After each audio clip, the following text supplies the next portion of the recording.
Hello, friends, and welcome to the Church of Bo Wilmon, where here you get peak Star Wars. Bricks and screws can't hurt you, and Rhydonium is waiting at the door. Welcome back to Movies Good Internet Bad. I'm Corey, that's Shane. Subscribe to the channel if you haven't already, and while you're clicking buttons, leave us a like. We're talking about the second block of episodes of Andor Season 2. It's midnight here on the East Coast, and I am so amped that I could run through a brick wall. Shane, how the hell are you, my friend? You could run through bricks and screws, you're saying? You're damn right I could. All of them. All without the aid of a lightsaber, God damn it. So, uh, man, lot to talk about here. Oh We're gonna man. try our best to lightning round through it. But man, I will say before we even get into anything plot or spoiler related, I have no notes. I have no qualms. There was nothing about this that bothered me. It was as good as it gets. It is astounding that this exists. Yeah. Yeah. Like there is Yeah. no reason that anything this good should exist in a franchise like this. I was blown away by these 3 episodes. And this is where I think it gets into the difference between people thinking something is slow and something being a slow burn. Because I can Yes. totally see how, in some instances, Andor can be a little bit slow. I'm Yeah. Oh yeah. invested, but I can see how some of these plot lines could be slow in Yeah. sort of season one and prior episodes.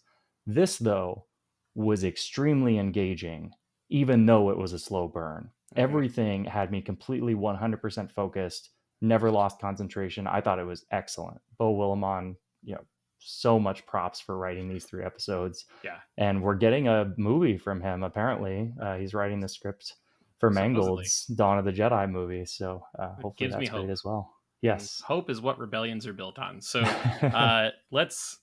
I don't even know how to eat this elephant, so I'm just gonna let you take the Yeah, mic we're and take me for a ride, Shane. Let's go. yeah, it's kind of cut into blocks, right? So we have the main chunk of the storyline. It kind of revolves around Gorman, which we Yeah. were introduced to in the first 3 episodes. Gorman is this planet where they make textiles out of the spider web uh, fluid, whatever. And the Empire wants Gorman because they have calcite underneath Yes. near the planet core. So they need to figure out a way to get the Gormans off of there so that they can mine it for parts, basically. Correct. So we are introduced to that right away. Now, there's some other plot lines that are going on around this plot line. Hmm. One of which is this Andor plot line where he goes to Gorman and then leaves. Another one is this Mon Mothma storyline where she's gathering votes in the Senate, and then there's this Luthen and Clea subplot as well with the Davos Golden Party. Yep. And then there's a completely separate subplot which feels kind of removed altogether, which is the Will plot line with Saw Gerrera. Yes. So I think we should attack the Gorman stuff first Yeah. and then Yeah. I kind of agree. build on top of it. We might lose our way a little bit along the way, but yeah, let's get into I I let's get fully into intend to Gorman. lose my way because that's kind of what happened during these. It felt like 3 hours of complete escape from reality for me. This to me felt like something out of like Mission Impossible or Hmm. something Born related, which of course Tony Gilroy Yeah. worked Get on it all of right. that, but all Yep. of the scheming and the plotting and the double crossing, all of that Hmm. felt great to me. So Yeah. let's start with Gorman. So Okay. Let's do it. the plot on Gorman from the ISB's perspective is they send Cyril there, who acts like a disgruntled employee of the Bureau of Standards. Dude. And he puts on this front that the rebels pick up on. They're like, hey, Hmm. this guy could be an ally. He could Right. be our confidant. But what the episode continually reminds us of is that these people are being impatient. They're playing too fast and loose Yeah. because they really want to fix things. They're desperate. And Yep. in doing so, they accidentally take Cyril, who is still in the ISB, under their wing, and they think that he's on their side. They even find his records from season one, Hmm. where he was on he was the cop on that planet. I forget what the Morlana. name of the planet. Malda. What is it? Morlana one. Morlana One. That's right. Yeah. And he was fired by the ISB. So Yep. they're thinking, oh, well, of course, this all tracks. His backstory is It's perfect. perfect. But of course, they don't know how driven he was to get back into the Empire. And of course, he's working with Dedra, and Dedra is plotting this whole thing the whole time. Yeah. So the goal, which Dedra outlays in the first, I think it's the first episode of the season, is to create an insurgency that basically attacks the Empire, so the Empire has an excuse to then take control of the planet. Yep. I thought this was awesome. Like the fact that they wove a storyline around Cyril's storyline that fits Yeah. so perfectly into this. And you know that they were not planning that in season one. They No. they probably had No. a brief idea that Gorman would be in season two, but like the Yeah. fact Yeah. that Yeah. all those jigsaw pieces could fall into place to put this perfect plan together is just genius writing. Yeah. I have no idea how they broke this story in the writers' room. Like that Yeah. is some wild stuff. And I love there's a big theme in Andor the show, but specifically in these 3 episodes of people pretending to be someone they're not. Yes. So Cassian, when he goes to Gorman, is pretending to be Hmm. someone he's not. Yeah. Cyril, when he's on Gorman, is pretending to be someone he's not. Luthen and Clea are pretending to be people they're not. Mon Mothma, like Yeah. everybody's playing an act, and Yeah. they all do it so well. It's like Hmm. remarkably convincing. The actors on this show, I mean, they'll all say, "Well, when you're given writing this good, it's easy," but like it's not easy. That's really tough stuff that they're doing, and Yeah. all of them just absolutely crush it. It's so I, cool. I've got a couple things I also want to point out in this little storyline. One is that when he goes into the Bureau of Standards and the Mhm. Imperials are sitting there, they're watching pod racing on their Yeah, TV, on the which I thought yeah, was yeah, great. Like, yeah, yeah. nice little fan nod there. Um, we also get the name of the spiders, which is the Gorlectopods. Collectopods. I'm just going to say that word forever now. But then I also love that little dynamic where Cyril goes back to Coruscant and they have their sexy time, and it's like the most unromantic sexy time ever. Like Uh, not just the lights out, but like the lights all the way out. yeah, Like you we can't see can't your see hand in anything. front of you. Yeah, Levels of lights out. and she had So him followed and everything like that. yeah, And then that dynamic where they're in the ISB, and he's like, "If I say this is the best day of my life, would it ruin it?" would it ruin I it? just, it's like you want to root for these characters, but they're doing horrific things. Oh yeah, the decline So I into pure fascism is just yeah. unreal. So we've got that plan, right? Well, we've got a plan on the other side too, right? And Yep. so we are introduced to, and one of the things I loved about these 3 episodes was that we got secondary characters from the first season that have an expanded role in this season. So we got Hmm. Clea, but we also have Lonnie, Yeah, and yeah, yeah. Lonnie puts on much more of a bigger role in this. So he's in the ISB meeting and he sees that Dedra is worked up, and he finds out through hearsay and helping out some of his colleagues that she has been put on the Gorman project. Hmm. She's no longer working on Axis. Yep. And so he immediately relays this to Luthen. And so Luthen gets the gears turning on their side. Yep. So let's get back to Andor and Bix real quick, because then it will interweave with this storyline. Yeah. There's a lot of So, interweaving in these yes. 3 episodes, which is Uh, great yeah. because last week it was a lot of okay, we're very far apart. Yeah. Now we've moved a year, right? Because we have a time jump in between, and Hmm. everything is just kind of spider webbing across itself, which is Yeah. it's so cool to see. Yeah, so we're introduced to Andor and Bix, who are on Coruscant. They're kind of hiding out in their safe house, and Andor is talking about, or I'll just call him Cassian. I don't know, Andor, either one. He's Yeah. talking about their prior mission where they had to kill a soldier, and Hmm. at first it's like, oh, we just had to do it because he was a threat, but it turns out that he is just being super protective of Bix. Yeah. The soldier saw Bix's face, and so he had to kill the soldier. And Yep. Bix, of course, doesn't like this. She doesn't like him being overly protected. She wants to stand on her own, et cetera, et cetera. So that'll come back around. Hmm. But then, Andor gets the call from Luthen that he has to go to Gorman. He puts on this front. I forget what his name is, but Varian Sky. Varian Sky. It's great. Yeah. Fashion designer. I thought this was excellent from Diego Luna. Yeah. Oh yeah. This is probably the best performance that he's put on in this show, where he has to go back and forth between the two personas. I'd agree. So yeah, he goes to Gorman, he gets the little earpiece and memorizes all the info and goes Hmm. there and assesses the situation. He meets with the head Rylance, who I just thought of Mark Rylance the whole time whenever they kept saying that. Yep. But he meets with him, and they basically tell him that they have a spy on the inside. Cassian's immediately dismissive of this, saying like, that's probably a plant. Like, Yeah. I don't like this, which of Yep. course he's right. But he says that the plan, because they're building this armory on Gorman, Hmm. in the monument, over the monument of the Yeah. Tarkin It massacre. casts a shadow over the Yes, monument, which they're yes. all up in arms about. Yeah, so I thought this was also a nice little piece of lore because the Gorman massacre and Tarkin massacre used to be the same thing in Hmm. canon. And because of the timeline of this show, if you wanted to have the Gorman massacre, you had to figure out a way around that. Yeah. So they basically explain it by saying that the Tarkin massacre, where he landed his ship on top of a bunch of Gormans, happened a long time ago, and they have this monument built to it. So Yep. now the real Gorman massacre can happen later. Uh, I'm fine with it, right? Dude, It's a nice loophole, right? yeah. And it's something that came from Legends that Hmm. it does a lot to remind people how awful Tarkin was, Hmm. because like it's weird in modern Star Wars we get really nostalgic for all the characters, Hmm. right? To almost to the point where like people see an Imperial that they remember from back in the day and they're like, yeah, and it's like Yeah, that's a Nazi.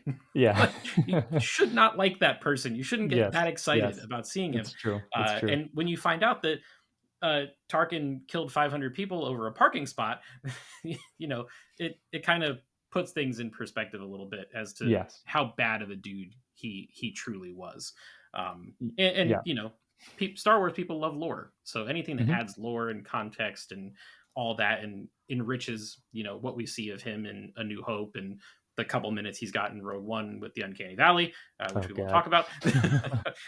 It's pretty cool, and like you said, the way they wrote around it to make it something that Hmm. happened uh, at the correct time in the Legends timeline. Now in the canon timeline, it all just kind of works. So Yeah, and it's funny that the show that people say is the least like Star Wars is actually building, I think, the most lore that I've seen out yeah, of any of the shows we've gotten.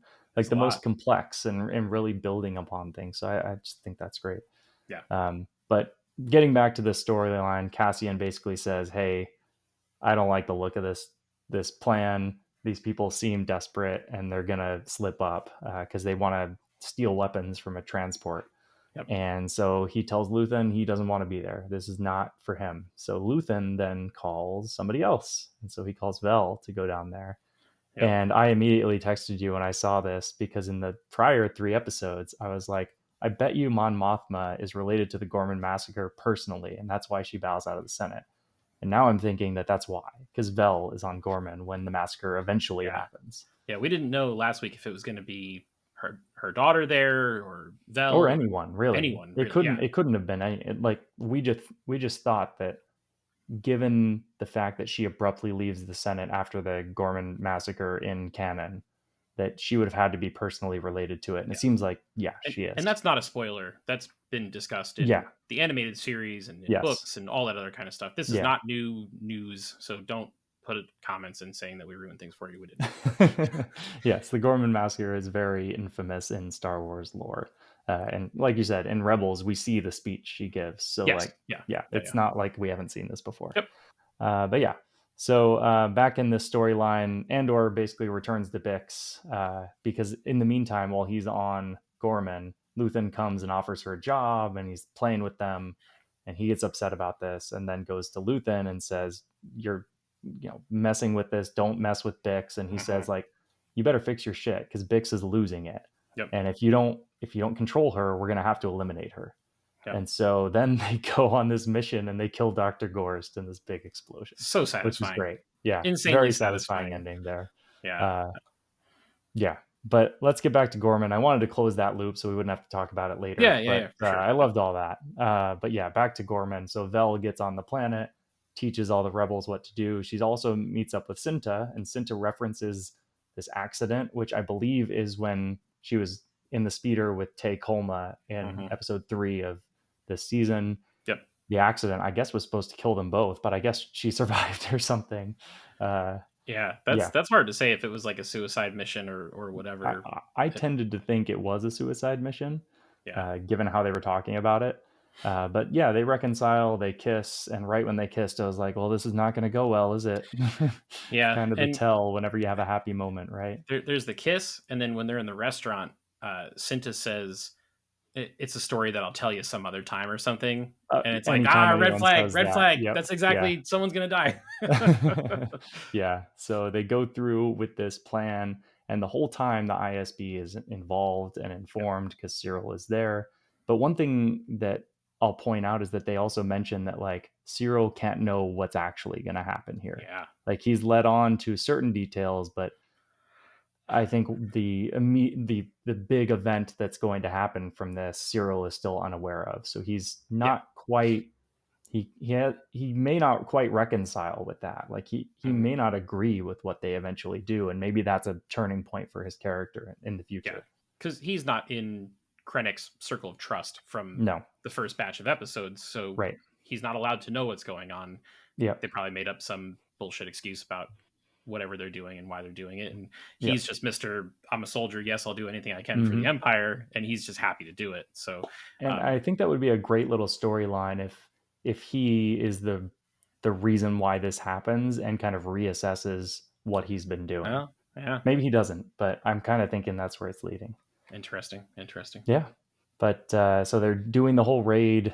I won't go through the details of the raid. They steal the ship, like they steal the weapons. It Yep. doesn't need to be any more important than that.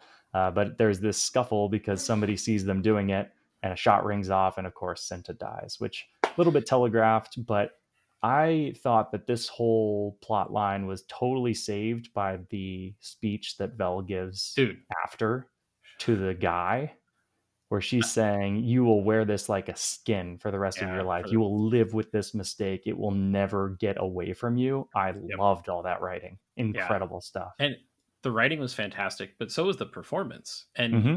this is a character that was around for 3.5 episodes, 4 episodes, maybe last season. Hmm. And now they've given another character a moment to shine and Yeah. have an amazing monologue. And just that's what this show does, man. It Yeah. constantly gives to the actors and the characters. It's like Christmas every day for them when they walk on set, I'm sure. It's incredible. Yeah. But all right, that's the Gorman plot. So at the same Yeah. time, all this is happening, I'll get to this party plot. So there's two timelines converging, really three, in this party subplot. Hmm. One is that there's Clea and Luthen, Yep. and they've got all these listening devices everywhere, and she discovers that the one in Davos Golden's art piece, Hmm. he discovers that there's a counterfeit art piece, and so he's going to have them all reappraised. And if they Yep. do that, they're going to find the microphone in this thing. So they Yep. have to go to the party and remove the microphone before Hmm. he finds out, right?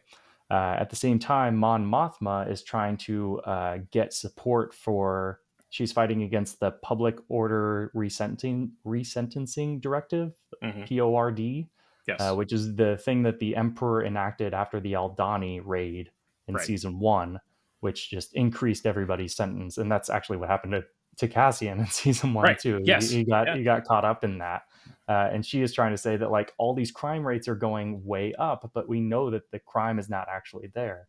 So like some of these peaceful places are having like 21% crime rates, and it's just Hmm. crazy. Yep. And there's a nice little line in there where one of the senators is like, "Well, you can twist the numbers all you want. Whose numbers are they? I don't believe the numbers." Hmm. And just like a sign of the times kind of thing. Nobody believes facts or stats or Yep. anything. And to talk on But that, Tony Gilroy said in an interview the other week, they didn't write this with a crystal ball. They didn't write right, this with a newspaper next to them. He literally said, I've studied history my hmm, entire life, and history is always bound to repeat itself. yeah, And just the fact that, like, he's just prescient enough to write that kind of stuff. And yeah, then now that it's coming out, and it's like shit that's happening in real life.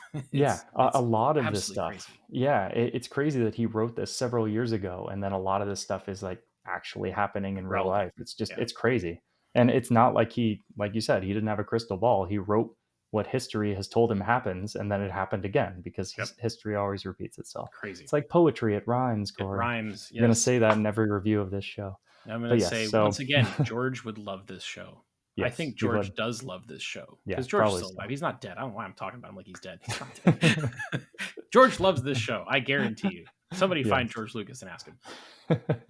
But yeah, so they go to the party because they gotta kiss babies and you know everything. But they go to this party at Davos Golden's house at the same time. Luthen and Clea are there. At the same time, the ISB is there, and we're not really Mhm. sure why. And we get Yeah, this great reveal where Director Krennic is there, and I thought dude. that was great. And it also gives them kind of a cover because she meets with Lonnie, and Lonnie helps her get the microphone out, Hmm. but the Krennic thing is great tension because we got these awesome lines between Mon Mothma and Director Krennic where they're Man, battling over oof. policy, and you know he says what one your rebel is my terrorist or something like Hmm. that, which is the Yeah. thesis statement of Star Wars Yep. basically. She uh, says, "It's nice to see you not on the witness stand," which yeah, is like a nice little like they do not like each other, man. That no. is, ooh, oh Also, boy. a great little joke from Krennic about where they're talking about being blind. And he's like, well, some of us would be happier in that state, Uh-huh. basically calling them ugly. It's Yep. just awesome. Insane. Ben Mendelsohn is hamming it up in every Yes. scene he's in, and it's He fantastic. said in an interview that he figured that like earlier Krennic would be a little bit fruitier and kind of off the cuff than like Okay. later Krennic. And so I he's like that. playing it that That's way. fun. Yeah. Yeah. Loved all that. But they eventually get the microphone and they escape. I love the line at the end where he's like, "We should have just killed Krennic in there."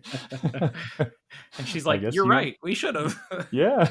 I mean, that's some nice dramatic irony because of Yeah. what eventually happens. It's They killed hilarious. Krennic. There's like 8 things in this episode where if any of them went a different way, the Hmm. entire trajectory of Star Wars would have been different. It's true. Yeah, Like it's crazy how they write all that in. I love it. It's just enhancing what happened in Rogue One and in A New Hope at the same yeah. time. Love Yep. it all. But then we get the final subplot, which is Wilmon, and his name is Wilmon Pack, Yeah. which is also Bo Willimon's name. His name is Yeah. Pack Beauregard Willimon, and so Yeah. they clearly named this character after Bo Willimon, which Which is is wild. funny. He's Yeah. writing himself into the story, but he's helping out Saw Gerrera on Dakar, which Yes. is from The Rise of Skywalker, right? Uh it's from the end of Force Awakens and the beginning of The Last Jedi. So the Got base that okay, they're so it's that operating base. on Okay, okay. when they go to attack the Starkiller base, when they famously come home and Chewie doesn't give Leia a hug, The or yeah, got it. Yeah, and then the one that they have to flee from right at the beginning of Last Jedi because the got it. Imperials are That's the same attacking. one. Okay. It's not even the same planet; it's the same base. Like it's Now, pretty wasn't cool. that in the season one, but maybe not named? Because I thought they were on the same base in season one. I think Maybe not. it's a little bit different, but Okay. I think Saw's group of rebels is kind of like Yes. nomads. They kind of Yeah, shift definitely, definitely from get place to that. place. So, but it's just really cool to see a sequel planet shown here. And it Yeah. just kind of helps tie things together. Yep. Sometimes that makes Star Wars feel too small, Hmm. but I think here it works because in the sequels, the Resistance is a small band of rebels, Hmm. and they're using Old rebel bases, old right? rebel bases through Yeah. the entire trilogy. So I Yeah. think it works really well here. Yeah, loved all that. But the plot line here is that they want to steal Rhydonium, which is this starship Hmm. fuel to help with all of the rebellion. And they've got this huge device where you need to like, I guess, in order to harvest it, it's like a huge complex thing, and so you need to Yeah, have yeah, yeah. all these codes. But they bring in this engineer and they teach him all the codes because they don't want to tell him which station they're attacking. And Yeah. eventually and Will has to teach the guy, and Hmm. eventually the guy's like, I can't keep up, I got too much stuff in my head, so tell me where we're going. So he Hmm. tells him, and he right when he asks, Saw knows Oh, he that sees he's right through that asking shit. because Oh he's a yeah. plant, right? Yep. So we get this scene where he kills the engineer and puts Will in charge, and then we go to the station to steal the fuel. We get a nice little jump to light speed on Dude, the sick. perched on the X-wing. Great, So cool. excellent visuals there. But then Saw gives him some backstory as he's hacking the fuel, and I have not seen all of the Clone Wars, but you have. So tell me how this is relevant. Yeah. So Saw says to Will that when he's inhaling the rhydonium, it's his sister, right? Hmm. That's the line of dialogue. And he's like, "You probably think I'm crazy. That's because I am, or whatever." So Saw had a sister, and her name was Stela, and they lived on a planet called Onderon during the Clone Wars. Onderon gets taken over by the Separatists, and Saw's sister was kind of like the leader of their people, and she gets like voted off the planet basically by the new regime that comes in. She comes back with Anakin Skywalker, Obi-Wan Kenobi, the 501st, all these people show up to help win the planet back. And then during the battle, Steela dies. And Saw takes like a hard turn on how he views life because they were extremely close. So the metaphor is a little strange when he says that like the gas that he's inhaling that is eating him away at the inside is his sister, but rhydonium is also fuel that is highly volatile. So he sees it as he's fighting for his sister, and that's the fuel that he needs to keep going, which is some pretty wild stuff. And for as long as Star Wars has been introduced to Saw Gerrera, the idea of him being an extremist and kind of crazy has always been on the table. So this just kind of really hammers home the fact that he's not 100% right. He's addicted to jet fuel, and that's causing him to go insane. I also think, and I could be wrong here, and dropping a comment below and let me know, but I think in the Han Solo movie, when they do the big train heist in the middle of that film, they're trying to steal rhydonium. Is it rhydonium? I think it is. I'm not 100% sure. I thought it was coaxium, because that's what's in the Millennium Falcon ride. Coaxium. But maybe rhydonium is mentioned at one point in the soul. Maybe there's something with it. I remember Jon Favreau's character that had like the forearms or whatever saying something about rhydonium, but it's extremely explosive, which is why they have that intricate tool to do whatever they're doing with it. I'm real curious to see where that arc is going to take us. Yeah, it seems a little bit random relative to everything else, but I'm guessing nothing in this show is random. Nothing's on accident. Yeah. Just like Cassian says about Luthen, nothing that we're doing here is an accident. Everything is on purpose. Yeah, so he's got a plan for everything. Yeah. So that's it. Those are the episodes. I mean, we could go into all the details and the little references and moments, but that's the gist of it. And I think this was just brilliantly executed. I can't wait for next week. I'm just going to be buzzing off of this for an entire week. Oh, I texted you after the first episode, and I said, that would have been enough for me for the entire week. Just the one episode. It was so satisfying. Yeah. And then 2 and 3 just ratcheted right on up from that one. I can't believe we only have 2 weeks of this left. I know. I'm like cherishing every minute that we get with it. When I first opened Disney Plus, I saw 56 minutes, and 57 minutes. And I was like, man, this is going to be really long. But then when it was over, I was like, it flew by. Where did the time go? Yeah. Yeah. Absolutely. It's that old adage that runtime doesn't matter, because you can watch something that's really long, but if it's good, it feels short. And you can watch something that's short, but if it's bad, it feels long. Absolutely. This was long, but really good. And it just kind of breezed on by. So yeah, loved it. Can't wait. Next week, we jump forward another year, and we'll be at 2 BBY and inching ever closer to the events of Rogue One. So that's going to wrap it up for this video. We'd love to hear from all of you. If you were crazy enough to stay up until midnight watching this like we were, drop us a comment below and let us know your thoughts. Subscribe to the channel if you haven't already. Like this video if you like what we're doing. Be on the lookout. We are covering The Last of Us weekly. We are covering Andor weekly.